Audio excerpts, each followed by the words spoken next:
दोस्तों अस्सलाम वालेकुम जी सन। अॼु सिंध असेंबली जो रेज़ोल्यूशन ज़ाहिर थियो। ॾाढो पढ़ण खां पोइ अफ़सोस थियो त ही सिंध गवर्नमेंट पाकिस्तान पीपल्स पार्टी कंहिंखे पई धोखो ॾे। ही अवाम जे दॿाउ खे ॾिसी नौजवाननि, ॿुढनि, आबादगारनि, सियासतदाननि, समाजी माण्हुनि सॼी सिंध इनखे भरपूर नमूने रद्द कयो। उन रिएक्शन खे ख़तमु करण लाइ ही हिकिड़ो हथरादू नाटक कयो वियो। ही को अपोज़िशन में न वेठल आहिनि। ही छह कैनाल जंहिंजो वाज़े ज़िक्र बि कोन्हे, सिर्फ़ु चोलिस्तान जो ज़िक्र आहे। जलालपुर, ग्रेटर थल कैनाल ऐं ॿियूं जेके कैनाल आहिनि उन्हनि जो ज़िक्र बि कोन्हे। हिकु ॿ, हिन में इहा घुर कई वई आहे त असां सां वफ़ाक़ी हुकूमत डायलॉग करे। हाणे अहिड़े क़िस्म जो रेज़ोल्यूशन जी ज़रूरत छा आहे? इहो सिंध जे माण्हुनि सां मज़ाक़ ऐं धोखे जो परवानो आहे, ॿियो कुझु बि कोन्हे। उन करे असां सिंध जे माण्हुनि खे चऊं था असांजी पंहिंजी गॾियल डिमांड इहा हुजणु घुरिजे। 2024 ते president of Pakistan Asif Ali Zardari green Pakistan initiative जी गॾिजाणीअ में इन्हनि 6 कैनालनि जो अप्रूवल ॾिनो आहे। उनखे वापसि वठण जो ऐलान करे।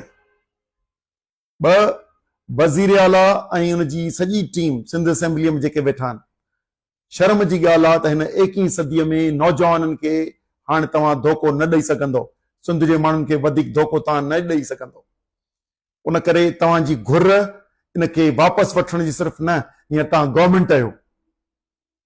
हिकिड़ी सूरत इहा आहे त सदर वापसि वठे, ॿी घुर इहा आहे त अॼु ऐलान करे गवर्नमेंट पाकिस्तान पीपल्स पार्टी ऐलान करे त असां जेकॾहिं 6 कैनाल वापसि नथा वरिता हुजनि असीं हिमायत वापसि था वठूं।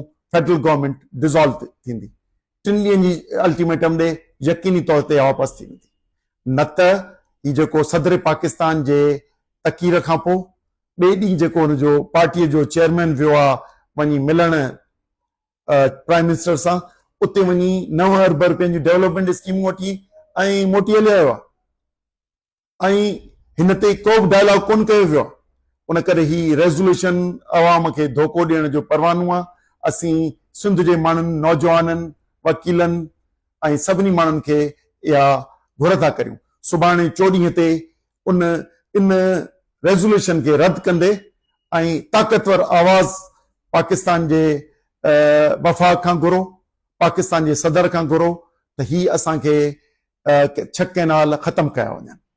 उन करे हीअ पंहिंजी जिदोजहद जारी रहंदी, इंशाअल्लाह एसि ताईं जारी रहंदी जेसि ताईं इहो सदर पाकिस्तान, पाकिस्तान पीपल्स पार्टी जो चेयरमैन, को चेयरमैन ऐं उहे असेंबली जा मेंबर जेके क़ौमी असेंबलीअ में वेठा आहिनि, सूबाई असेंबली में वेठा आहिनि, उहे सिंध जे माण्हुनि सां इहा धोखेधी ख़तमु नथा कनि।